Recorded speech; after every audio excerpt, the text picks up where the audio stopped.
नमस्कार। मेरा नाम भाऊ तोरसेकर। आप देख रहे हैं प्रतिवाद।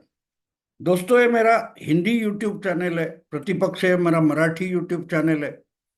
पिछले 3-4 साल से मैं हिंदी वीडियो बनाता था, वो प्रतिपक्ष में ही डालता था। लेकिन अब हिंदी के लिए मैंने अलग यूट्यूब बनाया है। तो जिन्हें भाऊ तोरसेकर को सिर्फ हिंदी में सुनना है, वो कृपया प्रतिवाद को सब्सक्राइब करें। दोस्तों, आज मैं एक बात बोलूंगा कि पिछले 2-3 दिन से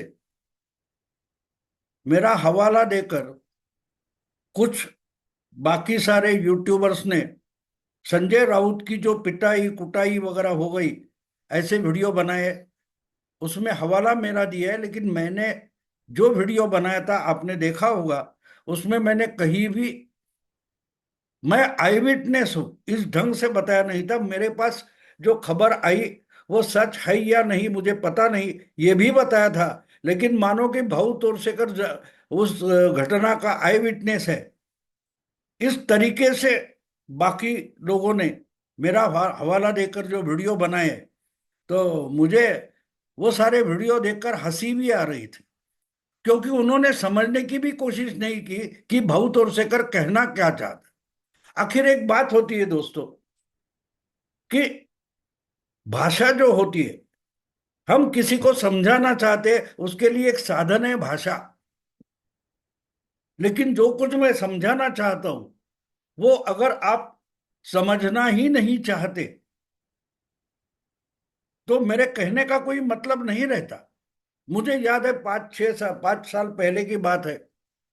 मुंबई में एक अंग्रेजी अखबार के संपादक, महिला संपादक थी।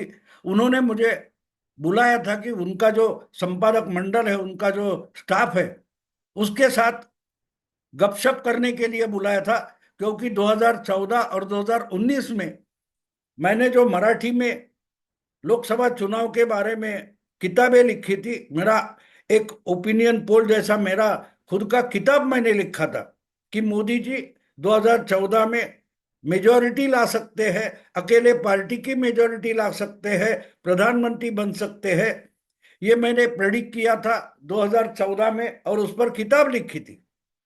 2019 में वही रिपीट हो गया, और मोदी 300 पार जा सकते हैं, ऐसी किताब मैंने लिखी थी मराठी में। वो बहुत चली। तो उसको लेकर उन्होंने मुझे बुलाया था कि आप सर्वे तो नहीं लेते, ओपिनियन पोल नहीं बनाते, एग्जिट पोल नहीं बनाते, तो आप ये अंदाज कैसे बनाते हो, ये हमें समझाओ। इसके लिए मैंने मुझे बुलाया था। तो मैंने जाते जाते, पहुंचते ही उन लोगों के सामने शुरुआत ही ऐसी की थी, मैं आपको समझाऊंगा जरूर। समझाना मेरा काम है, पत्रकार हूं, तो लोगों को समझाना ये मेरा काम होता है। जो कोई सवाल पूछता है उसके जवाब देना मेरी जिम्मेदारी बनती है। लेकिन अगर जो समझा रहा हूं वो आप समझना ही नहीं चाहोगे, आपकी इच्छा ही नहीं समझने की, और मैं समझा रहा हूं, तो उसका कोई फायदा नहीं होगा। मैं समझाऊंगा जरूर, लेकिन आप समझेंगे नहीं, उसकी भी गारंटी देता हूं। ये मैंने इसलिए बोला था कि आजकल का जो जर्नलिज्म पिछले 25, 30, 40 साल में बन गया, वो कुछ समझना नहीं चाहता। और मुझे सब कुछ समझ गया, इसी ढंग से बातें करना, लिखना, ये आदतन हो गया। और इसलिए यही जो मैंने वीडियो बनाया था, सूत्र कहते हैं, सूत्र कहते हैं कि मातोश्री में सीताराम केसरी कांड हो गया। तो वो पूरा वीडियो जो मेरा है, वो वीडियो इस तरीके का था कि अगर संजय राउत को मारपीट हो गई है, धक्का मुक्की हो गई है, तो ये सीताराम केसरी के 25 साल पुराने एक घटना का इतिहास जो है, उसका उसकी पुनरावृत्ति हो गई है, ये मेरा कहना था। और उससे सबक लेना जरूरी होता है, हर पार्टी के नेताओं को सबक लेना जरूरी है कि भाई, कार्यकर्ता पार्टी को बड़ा करता है, नेता बड़ा होता है, लेकिन नेता को या पार्टी को बड़ा करने वाले कार्यकर्ता होते हैं। अगर आप कार्यकर्ताओं को सुनना ही नहीं चाहते, तो वो एक समय गुस्से में आ जाता है। क्योंकि पार्टी या नेता बड़ा होने से कार्यकर्ता का बड़ा फायदा नहीं होता, लेकिन वो एक आइडिया से, एक सोच से, एक विचार से आपके साथ जुड़ा रहता है, और जुड़ने के कारण वो आपको और आपकी पार्टी या सोच को बड़ा बनाना चाहता है। अगर आप उसी सोच को नुकसान कर रहे हो, तो वो आपको समझाने की कोशिश करेगा, दिखाने की कोशिश करेगा, और आप नहीं सुनेगा तो वो गुस्से में आकर सब परिस्थितियां अपने हाथ में ले लेता है। कानून हाथ में लेना बोलते हैं, बिल्कुल वैसी उसी तरीके से पार्टी या संगठन में होता है। यही तो मुझे कहना था। लेकिन वो बात छोड़कर जिनको सनसनी पैदा करनी थी, उन्होंने उसमें से संजय राउत को अगर मारपीट हुई तो ये जो मैंने कहा था वो भूलकर मारपीट हुई ऐसे सोचकर जो कुछ किया, बड़े अच्छे व्यूज वगैरह मिले उनके, वो बात अलग है। लेकिन एक बात साफ है, वो उनको कैटर करना चाहते हैं जिनकी इच्छा है कि संजय राउत को मारपीट हो। तो उन्होंने वो बड़ी खुशी से सुन लिया, उस पर रिएक्शन दे दिया। लेकिन वो सच में हुआ है क्या, वो देखने की किसी को जरूरत नहीं लगी। और इसलिए अगर मेरा नाम इस्तेमाल हुआ है, मेरा वीडियो का रेफरेंस इस्तेमाल हुआ है, हवाला मेरा दिया गया है, तो मैं मानता हूं कि खुलासा करना ये मेरी अपनी जिम्मेवारी है। और इसीलिए मैं आज ये बात आपसे कर रहा हूं कि मैंने ऐसा कभी भी कहीं भी नहीं कहा है कि संजय राउत की कुटाई हो गई। और आगे आगे जैसो मानो जिन्होंने वीडियो बनाए वो सामने खड़े थे और संजय राउत की पिटाई कुटाई वगैरह कुछ चल रही है, इस ढंग से वर्णन किया है, मुझे हंसी आ रही थी उस दिन। और मुझे एक बात याद आ गई। जब आपको मालूम होगा 2022 के जून महीने में शिवसेना के दो फाड़ हो गए, खंडित हो गई शिवसेना। एकनाथ शिंदे 40 एमएलए लेकर उद्धव ठाकरे से बगावत करके अलग हो गए।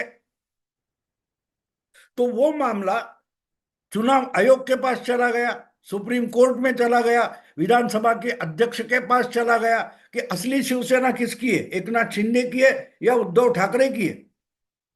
और उसमें एक मामला जो था वो सुप्रीम कोर्ट में था, और सुप्रीम कोर्ट में जो कुछ चर्चा हो रही थी, सुनवाई हो रही थी, तो कपिल सिब्बल शिवसेना के वकील थे, और सरकार की तरफ से या चुनाव आयोग की तरफ से जो सॉलिसिटर जनरल है तुषार मेहता, वो पैरवी कर रहे थे। तो उस वक्त कपिल सिब्बल ने कुछ ऐसा आर्ग्यूमेंट कर दिया था कि जो तुषार मेहता या एकनाथ शिंदे के या चुनाव आयोग के एफिडेविट में भी नहीं था। तो तुषार मेहता ने एक शेर वहां पढ़ लिया था। तो वो शेर सरन्यायाधीश चीफ जस्टिस चंद्रचूड़ को भी बहुत पसंद है, और उन्होंने फिर से बोला और एक कागज पर लिखकर भी लिया। तो बशीर बद्र का वो शेर है, और वही उस शेर का मायने क्या होता है, मतलब क्या होता है, वो आज मैं समझ चुका हूं। तो बशीर बद्र का शेर ये है कि मैं चुप रहा तो दूरियां बढ़ी, गलत गलत फहमियां बढ़ी। बशीर बद्र का शेर है, मैं चुप रहा तो दूरियां बढ़ी, गलत फहमियां बढ़ी। उसने वो भी सुन लिया, उसने वो भी सुन लिया जो मैंने कहा भी नहीं। तो इसमें आप जो देख रहे हैं संजय राउत की मार्केट मारपीट के बारे में, जो यूट्यूब में बहुत सारे वीडियो आ गए जिसमें हवाला बहुत और से कर का दिया गया है, वो बिल्कुल उसका सबूत है उस शेर का। उस शायर ने जो बात बताई है, उसका जो आशय है, उन्होंने वो भी सुन लिया जो भाऊ तौर से करने कहा भी नहीं। मैं चुप रहा तो दूरियां बढ़ी, गलत फहमियां बढ़ी। उसने वो भी सुन लिया जो मैंने कहा भी नहीं। तो इसलिए मुझे आज का वीडियो बनाना पड़ता है कि वो वीडियो आज भी उपलब्ध है। 29 दिसंबर 2024 का प्रतिवाद पर वो वीडियो है, जो 1 लाख से ज्यादा लोगों ने उसको विजिट किया है, देखा है, सुना है। तो उसमें मैंने कहीं भी ये बात नहीं कही है कि संजय राउत को असलियत में मारपीट हो गई है। मैंने सुना है, कुछ लोगों ने, कुछ सूत्रों ने मुझे बताया, लेकिन वो भी विश्वासार्ह है या नहीं ये मैंने कहा भी नहीं है। हाँ, मैंने सुना है। और अगर ये सच है तो, अगर मारपीट की खबर सच है तो वो समझने के लिए मैंने पूरा 70-80% मेरा वीडियो जो है वो किस पर आधारित है। सीताराम केसरी जब कांग्रेस के अध्यक्ष थे तो उनको कांग्रेस के मुख्यालय में बाथरूम में बंद कर दिया गया था और उनकी जगह सोनिया गांधी को अध्यक्ष बनाया गया था। उस घटना का वर्णन और याद मैंने दिलाई है, लेकिन वो जो आशय है वो किसको सुनना है? उसने वो भी सुना जो मैंने कहा भी नहीं। लेकिन क्योंकि ये सब संजय राउत की कुटाई पर जितने वीडियो बने उसमें कहीं भी सीताराम केसरी का जो किस्सा है, घटना है, उसका जिक्र तक नहीं आता। मुझे वो बात अजीब लगती है कि मैंने क्या बात समझाने की कोशिश की। मेरा जो वीडियो है कि सीताराम केसरी कांड हो गया मातोश्री में, तो कहने को मैं क्या कहना चाहता था कि अगर पार्टी या संगठन, उसके नेता मस्ती में, नशे में चूर अपने कार्यकर्ताओं के, अपने जो समर्थक है उनकी बात सुनना भी बंद कर देते हैं, तो एक समय आता है कि कार्यकर्ता समर्थक गुस्से में आ जाता है और परिस्थिति अपने हाथ में लेकर नेता को भी सबक सिखाता है। और उसका बड़ा उदाहरण अगर कोई कौन है तो सीताराम केसरी है। और वो सीताराम केसरी का जो उदाहरण है, जो घटना है, वो सिर्फ कांग्रेस पार्टी के लिए सबक नहीं होता। सबक जो होता है वो उस घटना से बाहर के लोगों के लिए भी होता है। वो अगर बुरा हो गया है, उसका अगर दुष्परिणाम हो गया है, तो हमें उससे सबक लेकर ये परिस्थितियां अपने साथ ना हो, उसके लिए कुछ सीखना जरूरी है। और इसके लिए सीताराम केसरी का जो कांड है कांग्रेस में घटा हुआ, वो सिर्फ कांग्रेस के लिए नहीं बल्कि सबके सब जो पार्टियां संगठन चलाते उनके लिए सबक है।